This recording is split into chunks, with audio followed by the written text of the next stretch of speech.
Brett the Hitman Hart, and you're listening to the Smacked Raw podcast.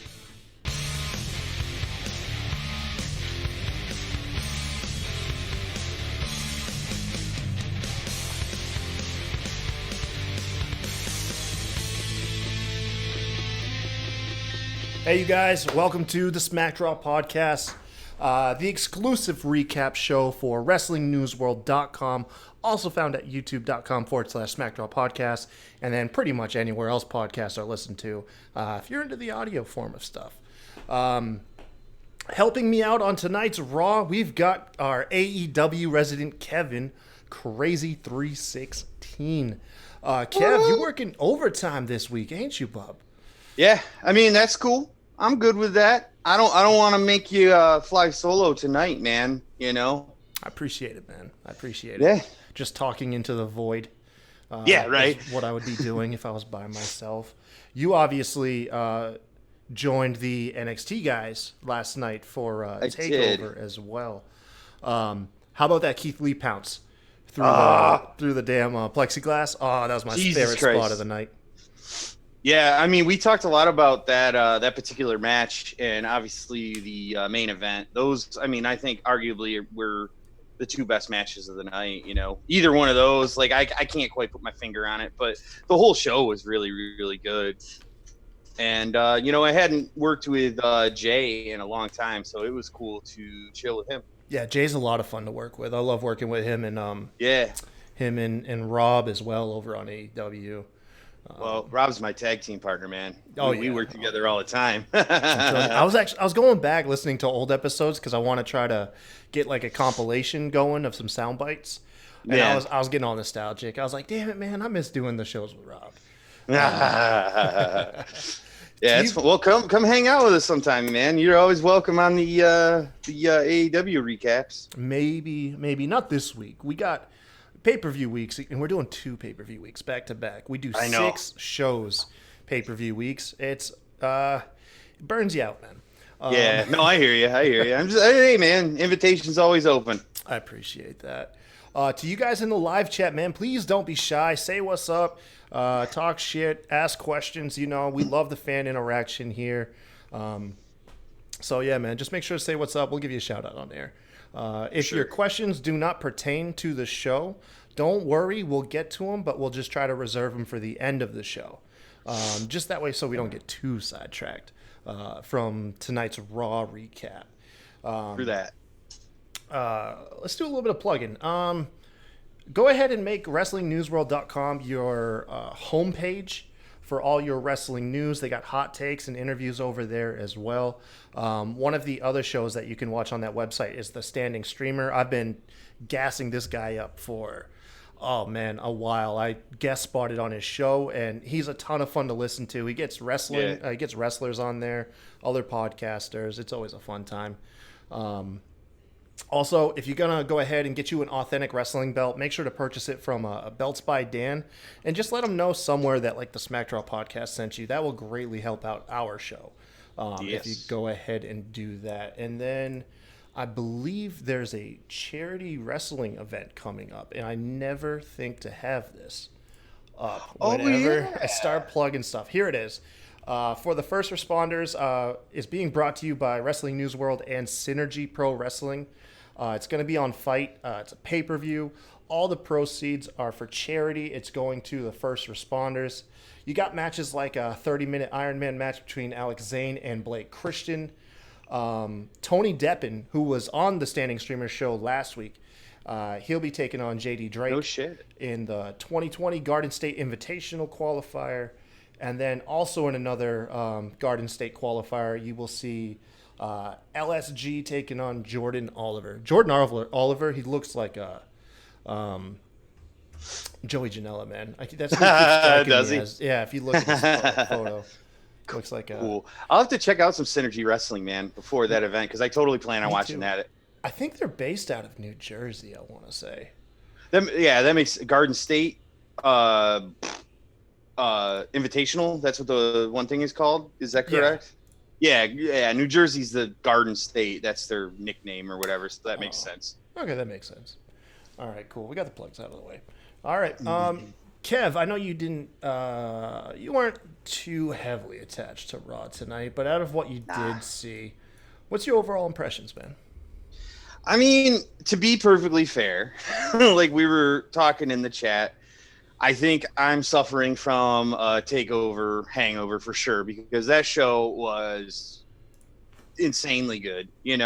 Like we were talking about it on the show last night. I mean, it's between, like, as far as pay-per-views go, since the pandemic stuff has been going on, it's between that show last night and Double or Nothing 2 with AEW. I mean, I think it just depends on which brand that you have been more invested in storyline wise, which one you liked better, honestly.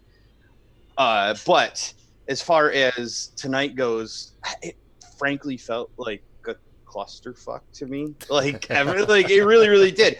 And the thing is, man, and I, I think this about me. I'm pretty forgiving, when it comes to wrestling. Like, I love wrestling. I want to enjoy it. I don't want to find reasons to not like it. I want to look for the positives. But, like, it was hard for me tonight, man. And like, that's really saying something, No, I agree. I could definitely see how tonight's show would have just not scratched that wrestling itch too much. I mean, one of the easiest things to criticize is what we've been talking about for the last couple weeks, man, is how much Charlotte we're getting.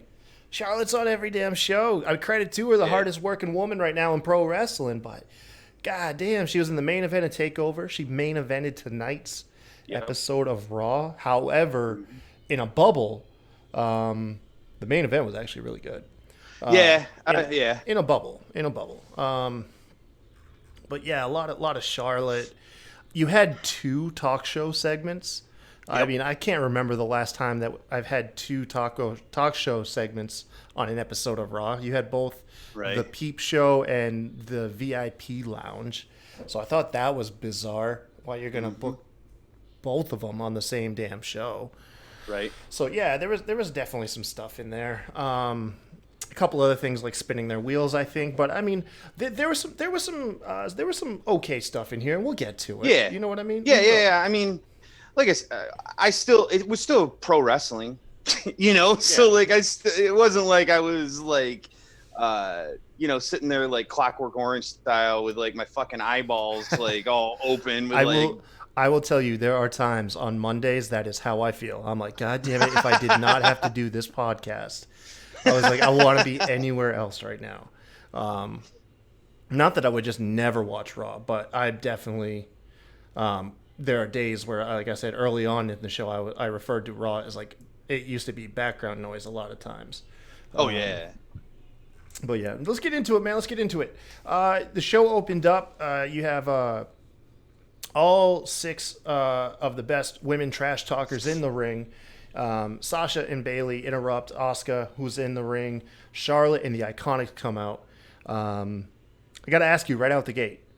These are like, out of the 6 women, Ikonics, Sasha and Bailey, Asuka, and Charlotte, who's the best trash talker? I mean, I think right now, I'm like, Asuka is a full fucking mood, man. Like, listen to her, like, just say whatever she's saying in Japanese, and then like having like 2 or 3 words in broken English is just like, I don't know. It's really powerful to me, man. And I'm like, but God, the Ikonics always just make me laugh. Like they're just like savage with it, But man, that is a hard one, because that was like on the fence, Kevin. Yeah, I got to go with Asuka. I think I gotta.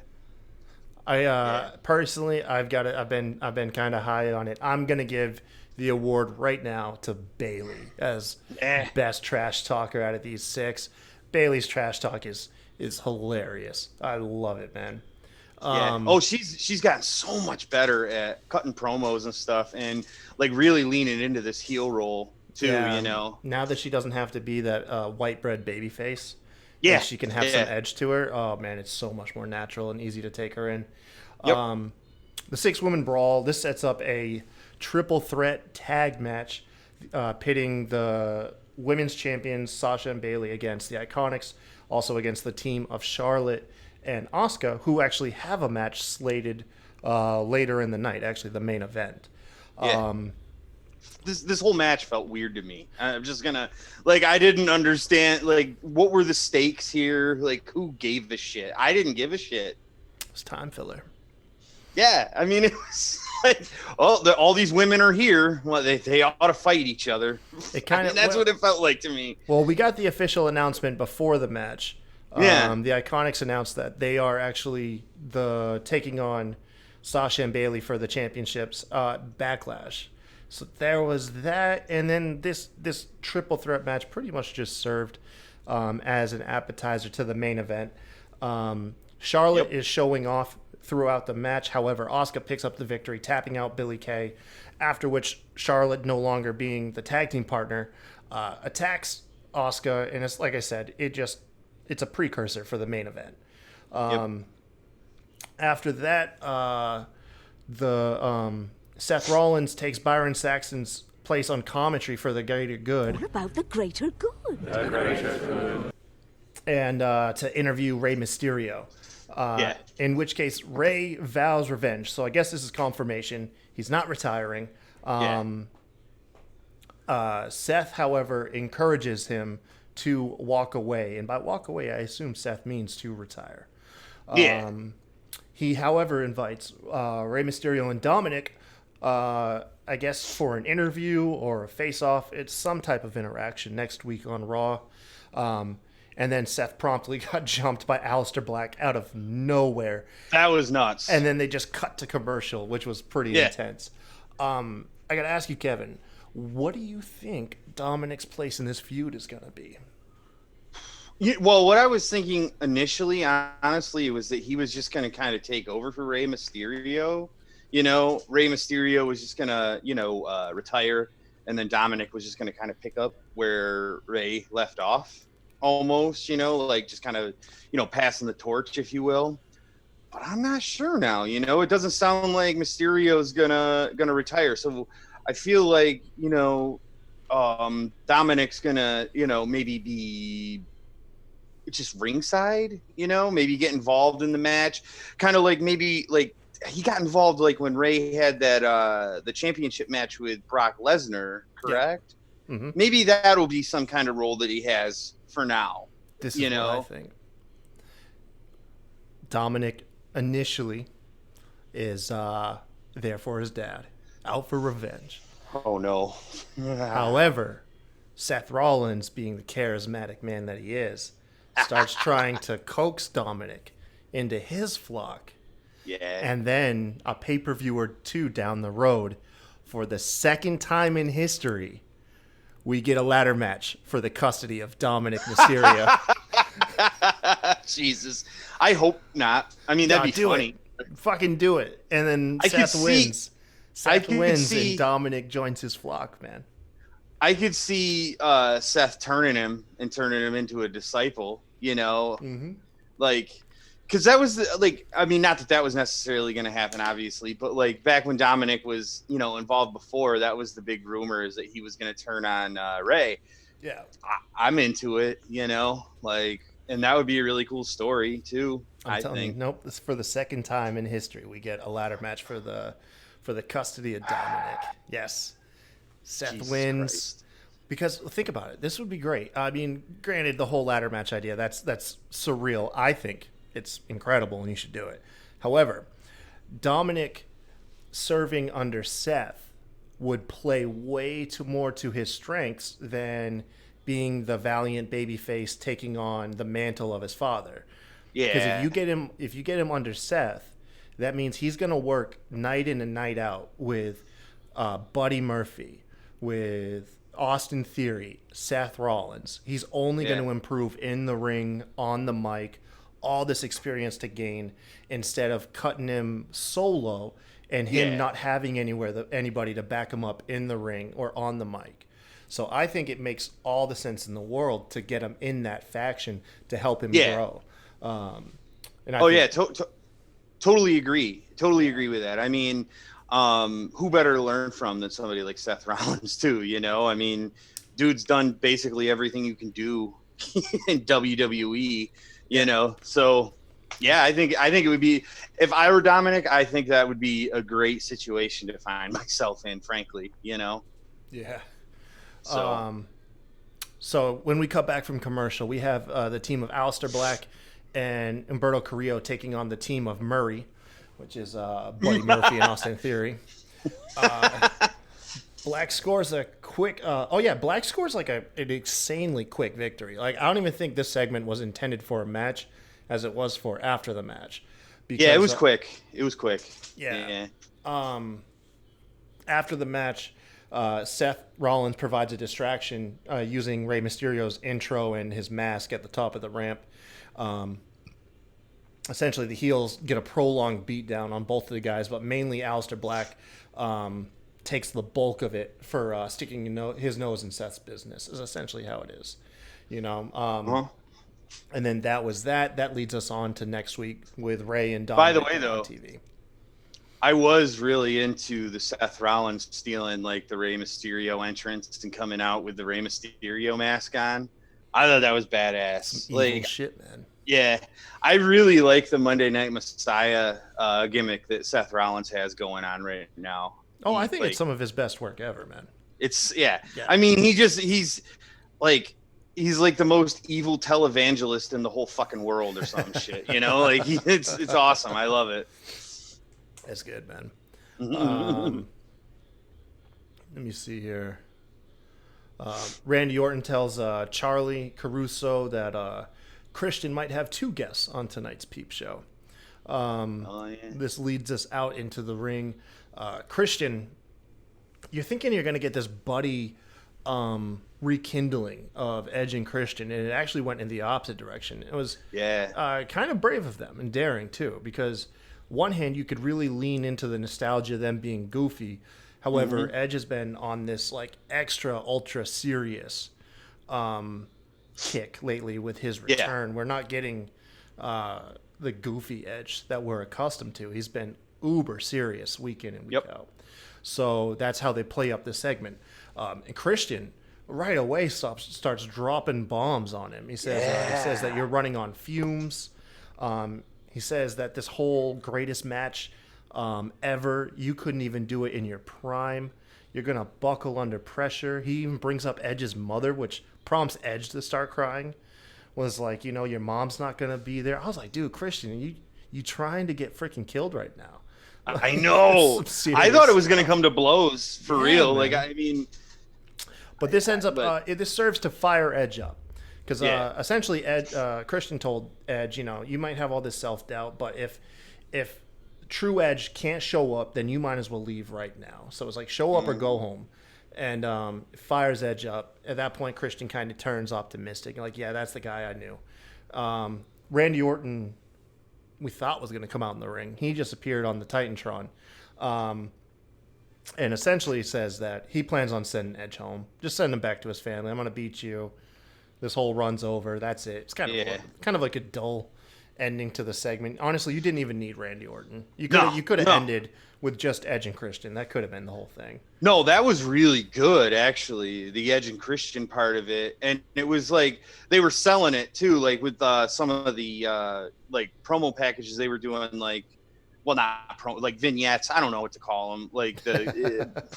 Like with the Edge and Christian doing all the goofy shit, you know what I'm saying? And then like, so you're like you were saying, you're thinking you were going to get like some kind of, really goofy, funny thing. And then it was like more serious than I've ever seen the two of them probably in their whole WWE career. And it was like emotional and just, it was good. It was just good. Yeah. I've been critical of the Edge segments, saying that they feel like community theater, but you can't deny the chemistry him and Christian have. Well, that's the thing too, is like, I don't know if this would have resonated with me so well if it was just Edge. Right. You know what I'm saying? So yeah, I think Christian played a big role in making this segment what it was and making it good. How do you see the match playing out with Edge and Orton? The greatest match ever. I mean, look, I think it's probably the most overhyped match ever, if I'm being honest. Like, I don't think it's going to be a bad match. I mean, they're both, great technical wrestlers, and they're going to put on a show. But it's just like, dude, how can you fucking, live up to that kind of billing? You know what I'm saying? Like, it has to be. It has to be a red herring, right? It has to be a ruse. They're not going to go out there and just have like a match and just try to be good. Like, they have to do something. Like, I don't know. Like, yeah. I mean, who knows? Like, I would 30 honestly be into seconds that. in, Randy Orton kicks Edge in the dick and gets him DQ'd. And like, that's what I'm saying. Like, it has to be something like that. Man, maybe. Maybe. I don't know. I feel like that would come completely the fuck out of left field, though, too. The way they've been like selling it, promos that Edge has been doing, and the shit that Randy Orton's been doing. It's just, but I mean, that's possible, and that would be genius as far as I'm concerned. But I don't know. I don't know, man. Tell you someone else who doesn't know what the hell they're doing. It's our truth interrupting MVP's interview. Yeah, dude, you should know by now. Stay clear of MVP and Bobby Lashley. Right? Truth eats a full Nelson for his trouble. Yeah. Okay, so I've been a fan somewhat of the whole series of events between the Viking Raiders and the Street Profits. This was too much, man. Yeah. So yeah. No, and the thing is when they first started doing this shit, I was just like, what the hell? And then it was actually kind of funny and good, and they had good chemistry. But yeah, it felt like this was the whole show, though, is they were just trying to do too fucking much with every goddamn segment. Well, because each segment we've done each week has been one thing. It was basketball first, axe tossing bowling. The next week, golf, and then bowling. Yeah, there you go. And then this decathlon, they crammed 10 events into. Okay, so I'll run through them really quick. You have the 1,600 meter dash that Montez Ford beats Ivar in. You had archery, which Eric beats Angelo Dawkins, who actually ended up shooting a guy in the foot. That was kind of funny. Street Profits win a game of Flip Cup. The Viking Raiders win a sword fight when Montez Ford just forfeits, which that was actually hilarious. Ivar runs through the hurdles, so he loses that. Dawkins loses a game of tug of war into a kiddie pool. Montez dances to HBK's music while Ivar busts out his inner fandango and continues. That was pretty. I pop for the HBK music. I don't. That's like my favorite goddamn wrestling theme in history. I love that. Can't go wrong with it, man. Yeah. Ivar continues his ladies' man gimmick. He ends up charming one of the female judges with his fandango dance. Street Profits end up winning shock put, surprisingly. Right. Viking Raiders win a turkey leg eating contest. Air Ivar wins at pole vaulting. And that ends the decathlon 5-5. It was a cluster. It was very long. It was a very long segment. I'll give it that. Yeah. However, I mean, however, sorry, go ahead, man. No, I was just gonna say. I just wanted to reiterate. Montez Ford forfeiting in that sword fight was fucking genius. Yeah. I thought that joke was hilarious. Oh, give me all the Montez Ford that you can give me. I mean, that dude is money on the mic and money in the ring. I want more Street Profits in general in my life, man. They haven't been other than this shit, which has been decent, but I want to see more wrestling stuff and stuff. Maybe that's what we're going to get, because I think at the end of every week they advertise the event for next week. I don't think we got that advertisement this week. Yeah, the and also ended on a tie, which ends with both teams tied at 2-2 and then one draw. Yeah. So I think that might be it, and we're migrating to in-ring stuff, because also the Viking Raiders, this was, I think, their first match since all of this stuff has been going on. Yeah, I think you're right. Yeah, they had a match later on in the evening, MVP and Bobby Lashley. So yeah, I don't know. Do you want the skits to continue, or are you done with them? I'm done with them. I mean, like I said, I mean, I was a bigger fan of them than I thought I was going to be. Like when they first started, you know, like when especially like the basketball one, I think was the first one, and I was like, what the fuck is going on, you know? And then like it was funny, and they had really good chemistry, and you know, I mean, obviously the big twist at the end was that like, you know, the Viking Raiders can actually goddamn ball, you know what I mean? So it was cool. I was down for it. It was a lot better than I thought it was going to be. But, like, I'm over it. You know, that's all. We got to remember, like, what these guys are like in the ring. Okay, we've gotten 5 weeks of personality and comedy from them. Like, let's remind people how badass they are in the ring. And, yeah, I'm done with the skits, too. Let's see here. Apollo Crews is excited to face the winner of the triple threat match between Kevin Owens, Garza, and Andrade. Kevin Owens actually attacks Garza and Andrade during their entrance. Triple threat starts out a handicap match, but Andrade and Garza quickly turn on each other. Zelina tries to get them back on track, but she's knocked down in the scuffle. Zelina is helped to the back. At this point, it's full-blown triple threat match. Garza and Andrade share an intense striking exchange in the middle of the ring. They were lighting each other up, man. Afterwards, though, Andrade does actually pick up the win, pinning Garza off of Kevin Owens' stunner. And so he's heading into BackLash to take on Apollo Crews.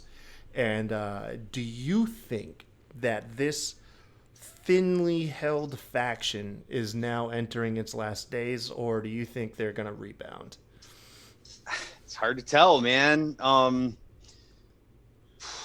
mean, they were maybe, you know, they came in so hot and fizzled really out so fast. Like the Andrade faction with him, Garza, and Austin Theory is like the quintessential flash in a pan. It started so intense, but it burned out almost immediately. Yep. Yeah, man. There's going to be a lot of what was. Who gets Zelina? Who gets Zelina after this? Oh, I think she'll stay with Andrade. Yeah. But you know what, though? A point I wanted to make about this match was it was the only match of the night that really felt like there was any real stakes to it to me. Yeah. You know? No, yeah, absolutely. And it was a good match too. Like I enjoyed this. I was rooting for Kevin Owens, but whatever. But you know, I'm really into Apollo Crews right now too. You know, I think the push that he's getting right now is well deserved, and I mean, he's never looked better. You know, I think that they're gonna put on a show at BackLash this Sunday that'll, you know, potentially tear down the house. You know. So we'll see. We'll see what's good with that. Oh yeah. Asuka danced her way into a Charlotte interview, and prompted the former NXT Women's Champion to ask Asuka if she takes anything seriously. Asuka then tells the classic joke, "What did the 5 fingers say to the face?" and slapped the shit out of Charlotte, dude. That was funny. That was good too. Oh man, Asuka's stock just continues to rise. Oh yeah, she has been the breakout star during this whole like lockdown era or whatever you call it, empty arena era. Like, yeah, Asuka has just when she was on commentary the one week for like what was it? It was I want to say Andrade was in the match because I think she was like saying like. Flirting with Andrade like on I know which one you're talking about. That was good. Yeah, that was hilarious. And you know, give me more of that. Give me more of that, Asuka too, you know. I'm all about it. Hell yeah, man. Actually, speaking of Andrade, he was backstage with Angel Garza. They are bickering until Zelina Vega enters frame and gives them like the death stare, like the quintessential death stare, and pretty much shushed them off screen. That was good. Yeah, I love Zelina Vega, by the way. Oh, like, me too, man. Me too. She's like, I love to hate her. You know, she's such a good heel, and like her face, she has the most under Rob's skin. I know. She legit gets under Rob's skin. He hates Zelina. But that's why I like her. Like, that's exactly like, in her facial expressions, like she's so expressive in her face. Like when something bad happens to Andrade in the ring, like you don't even have to see what happened to him. If you're like paying attention to Zelina Vega, you know something fucked up. She can tell the story of the match with just her face. Yeah. Yeah, it's awesome. It's awesome. Yeah, her and Paul Heyman both have that ability. Yep. They can really sell the shit out of a match on the outside of the ring. Yep. Kurt Angle picked Edge to win at BackLash. So for legends now that have phoned it in, that's 2 picks for Edge and 1 pick for Orton. Who else? I think so, at least. I honestly don't remember, so I was just asking. Because Ric Flair phoned in the other week, and he picked Orton. And I cannot remember Orton. who phoned in last week. Someone phoned in last week, picked Edge. And then, of course, Kurt Angle picked Edge. He said, sometimes there are pairings that bring the best out of guys. And he mentions Flair and Ricky Steamboat, and he mentioned himself and Brock Lesnar, and he says that he believes that's Edge and Orton. They bring the best out in each other. Which I'm trying to think. I don't know, like Edge and John Cena had a good feud. They had a really good feud. Yeah. And Edge and Matt Hardy, of course. I mean, who can forget that damn feud? I don't know, man. It's been such a long time. It's been 9 years. Yeah, right, right. What'd you think of the Viking Raiders trying to recruit Drew McIntyre? That was pretty good. That was pretty good as hell, man. Yeah. And frankly, I feel like that would make a fucking lot of sense, honestly, if those guys were hanging out together. They kind of look like each other. The Scotsman and the Raiders. Yeah, and Claymore kick, all that stuff. I would be into it. You know what I mean? Oh, hell yeah. And Drew McIntyre's Drew McIntyre. How do you not love Drew McIntyre right now? You know what I mean? He's on fire, dude. Yeah. Yeah, Drew invites him to hang out after the show. He said, "We'll eat some turkey legs." Yeah. That was a terrible impression, but still, you get where I'm going with that. Yeah. Outside, we get the second, like I said, talk show of the day. This time, the VIP lounge. Drew McIntyre takes Bobby Lashley's spot as MVP is trying to introduce Lashley. Essentially, it was just some normal trash talk between McIntyre and MVP. He said, "It's time to talk less and Clay more." Thought that was actually a good line. Yeah. I laughed. I literally laughed about that. Bobby Lashley appears behind Drew, and before Drew can be jumped, he gets backup in the form of the Viking Raiders and Street Profits. They all come out, and then we have this odd scenario of the faces outnumbering the heels. It's odd to see the faces punching downward. You know what I mean? Then it's obviously the other way, is trying to overcome the odds. So at this point, no one really felt in any real danger because it's obviously a 5-on-2 advantage if anything, goes awry. Right, right. Not only that, this was like indicative of the whole show tonight. Felt like a clusterfuck, why are all those teams out there? You know what I mean? Like, I get why the Viking Raiders would have came out when Drew McIntyre was there, like by himself, and it looked like he was going to get jumped by Bobby Lashley and MVP. But like, beyond that, Street Profits, I mean, the only thing I can think of why the Street Profits were there was to show the camaraderie that's been formed now between them and the Raiders. That's yeah. What other reason was there? Exactly. No, they just came out. Yeah. You know? So we do get the tag match of the Viking Raiders taking on MVP and Lashley. But the story was what was going on pretty much backstage. Lana was being interviewed. Well, first they cut to Lana. And then later in the match, Lana is literally interviewed backstage during the match via picture-in-picture. Dude, as if this year couldn't get any worse, Lana then proclaims that she's going to use this extra free time not accompanying Bobby to the ring to make 2020 the year of Lana. Like, listen, no. Like, Yeah. dude, Nah. I'm done with 2020. Okay? Quarantine, the violence and protests, and then now Lana declares it's her year. Like, no, it's a wrap. It's finito. I want to take a nap and wake up in 2021 at this point. I agree. Jesus, we still have like half a year to get through. I know, Jesus. Feels like a century. MVP got absolutely wrecked after Eric got a hot tag.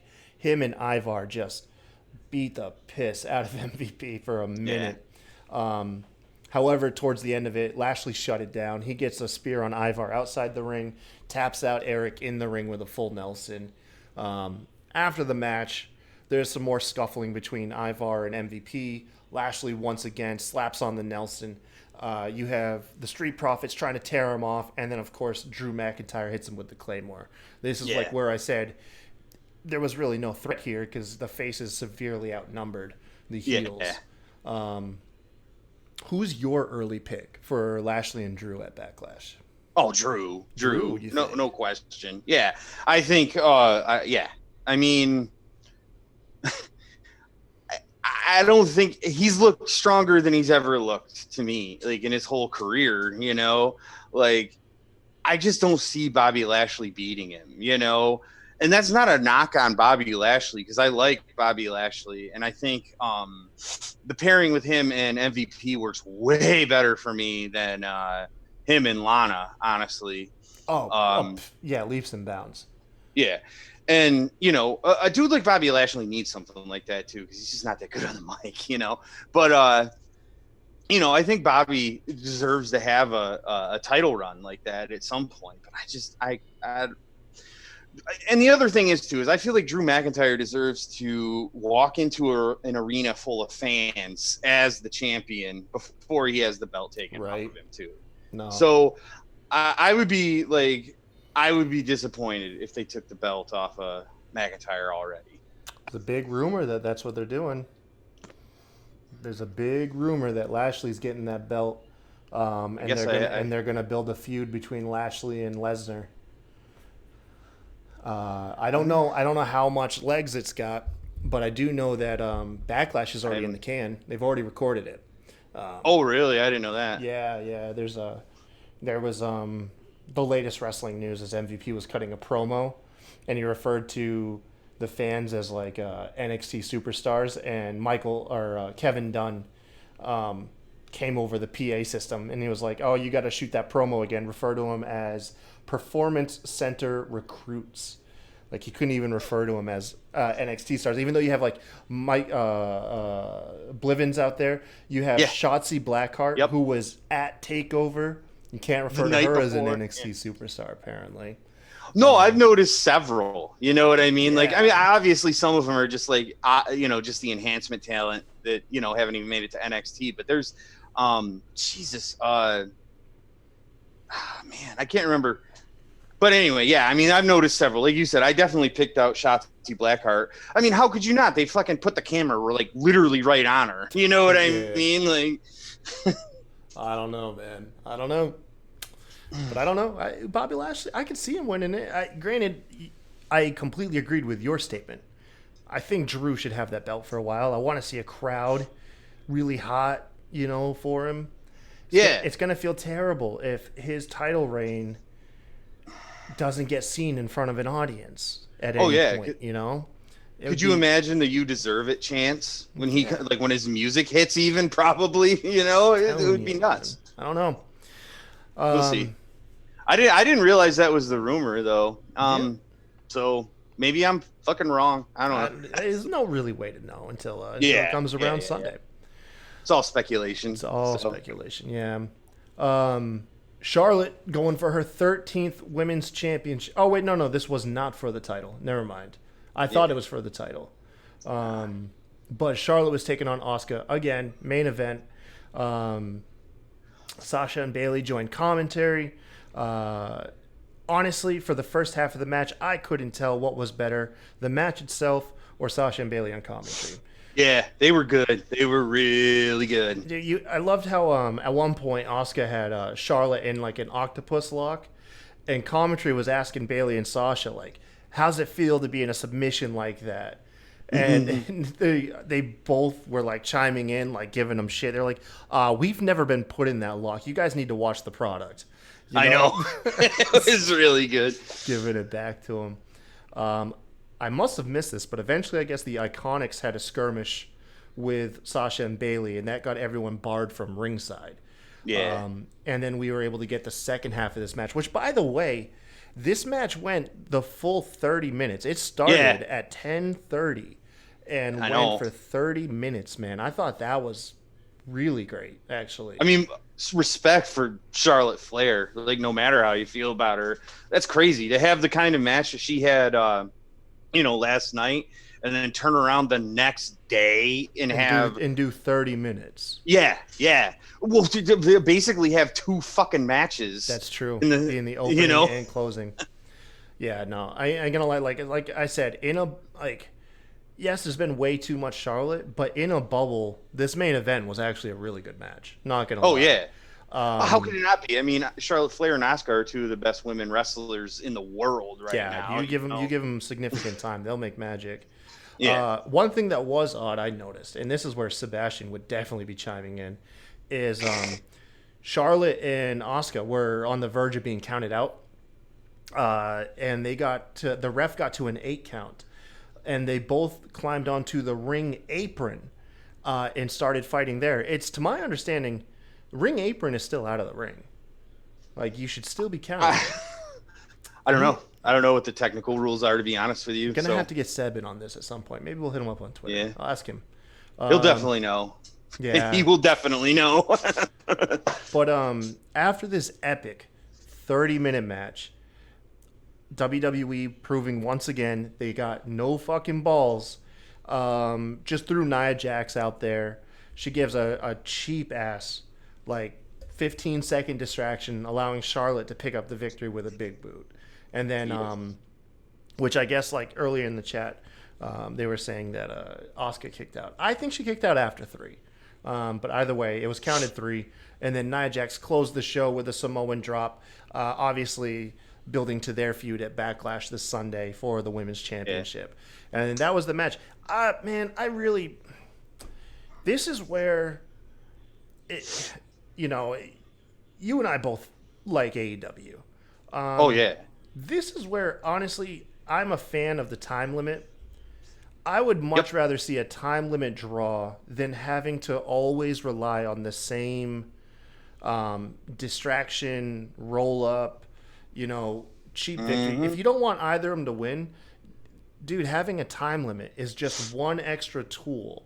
Because otherwise, WWE just recycles the whole thing. And I was on Twitter, and the timeline was all saying the same thing. Everyone was like, there's going to be a dodgy finish, right? You know what I mean? We're not going to see Charlotte get pinned clean, and we're also not going to see Asuka get pinned clean. There's going to be something dodgy happened. And then you have this 30-minute epic clash. And then, of course, it just the obvious happened, and it just felt cheap. And it's because they don't want either of them to look weak. And so I'm a fan of the time limits, man. No, me too. Because when I think about the time limits in that kind of context, like what you're talking about, I think about the match in AEW that Cody had with Darby Allin. Yeah. Now that went to time, and it was a draw.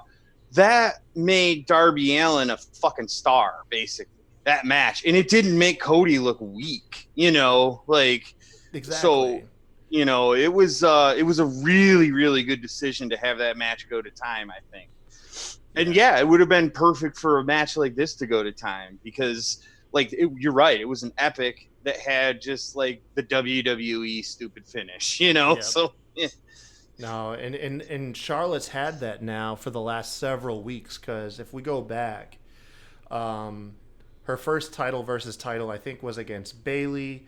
Bailey got the win holding the ropes.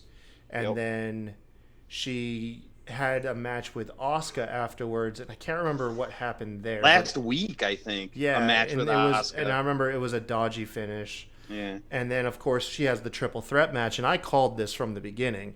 I said, there's only reason this is a triple threat is so Rhea and Io can pin each other. And no one will pin Charlotte. Oh, I figured Charlotte wasn't going to eat the pin. Yeah. Like, yeah, you know. And then, like I said tonight. No. I mean, it's the same thing. Yeah, it's just Charlotte's not allowed to be pinned clean. And, I mean, I'm like I said, I'm happy for her and Asuka to look strong. But it's like, dude, it's been the same thing.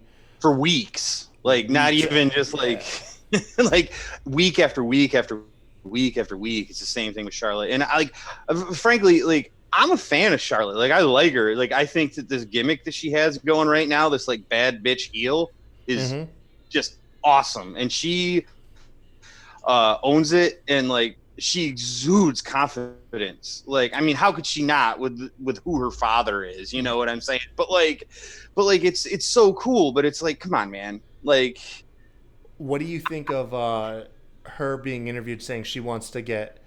I don't recall if she just said a men's title or the world championship title. I believe she just said men's title, because I think somebody that I saw somewhere like clarified, like she did not say WWE. So hey man, you know, I don't know how WWE would feel about intergender wrestling. You know, I mean, Chyna's a former Intercontinental champion. Yeah. No, so from my understanding is WWE, the whole thing with intergender wrestling is tied to Mattel. Like, Mattel either had them sign a contract or has this agreement that there's no man on woman matches or moves really being done. Otherwise, they might pull their toy line up. Gotcha. Yeah, and I think this stemmed, I can't remember where it stemmed from. Maybe it stemmed from like the Austin Lita segment where Austin like beat the piss out of Lita with the chair, or their cringy fucking Stephanie McMahon versus Vince McMahon match. Like, that was so bad. That was my god. But I mean, we've seen glimpses of it. I mean, you had Nia Jax enter the Men's Royal Rumble, and she got the piss beat out of her. And also you had her kind of doing her thing with Dean Ambrose before he went out. But I think ultimately that's why that match got pulled, because it was being advertised at a house show. Was it really? I didn't know that. Yeah, shit. There was a house show where it was being advertised, Nia versus Dean, because they knew Dean was on the way out, or Moxley, and they wanted to they wanted to really bury him. Oh yeah, they did. They were trying to do the WWE thing where they just yeah. I mean, all the dudes that have left WWE. I mean, look at what they did to Matt Hardy right before he left. You know, like they made him look foolish. I thought, you know. Yeah. Noob in the chat. He says Asuka stans are beginning I think he means becoming way too worried about her when it comes to Asuka in these title matches or main event matches. It's not the end of the effing world, he says. Like I said, I don't know about the stands. I don't really pay attention to those stand accounts because I think they all kind of bug me to be non-biased about wrestlers. My criticism, like, I don't know if you just came back or if you watched the whole show. My criticism, like, was just too much damn Charlotte, and it's too many dodgy finishes. They go ahead and get a clean finish. I don't mind Asuka getting pinned, but I mean, if you're gonna pin her, make it mean something. You know what I mean? Yeah. Instead of like a 10-second Nia freaking distraction. Although Sebastian said, I got heat on Nia, but I mean, look, bro, the 3+ years of Nia injuring other women, she's got plenty of heat on her. Yeah.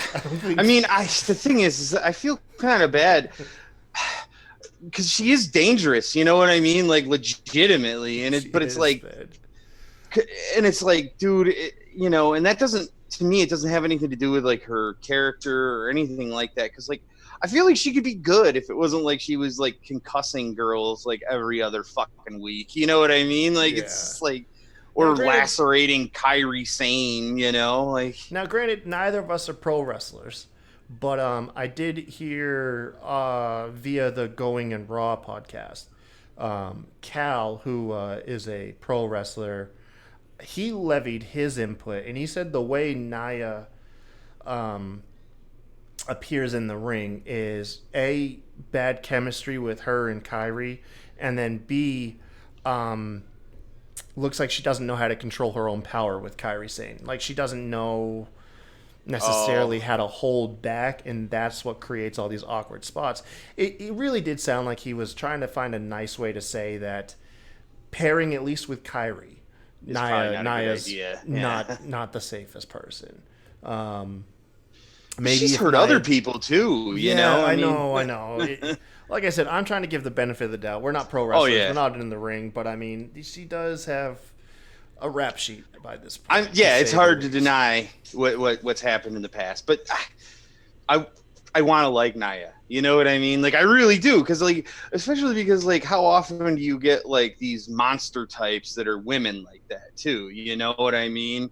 And especially like in WWE, they're not looking for shit like that. They want Charlotte Flair 17 copies of, you know what I'm saying? So it's like, yes.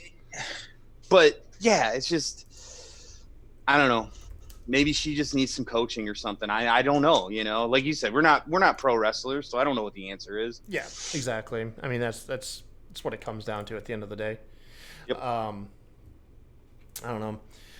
It's a good episode. I mean, I say good episode of Raw. I say it's a good episode like every time. I listen. It was kind of it was. It did not feel like a go home show. Nah. I completely forgot BackLash is this weekend. Yep. Yeah. Yep. I mean, look it was wrestling. You know, I mean, like I love wrestling. I really do. It's like one of my like safe places, and like makes me feel like a kid, no matter how shitty it is. So like, there's that. Like, not much more. You know, like it was just like, sorry. It just and it's you know, valid to say like what you were saying with the takeover hangover thing. Yeah. And just the fact that it. I don't know, man. Just Raw just hasn't been doing it for me lately. 3 hours. I say it every week, man. Every week. But yeah, hey, look, man, we got a lot of other shows to look forward to. You guys can find Kevin over on our weekly AEW recaps. Make sure to tune into that. Of course, you know, you can tune into Vince and his crew on NXT, and then I'll catch you guys back on SmackDown, and we'll figure out who's doing BackLash later this week. I think I'm going to be hosting BackLash.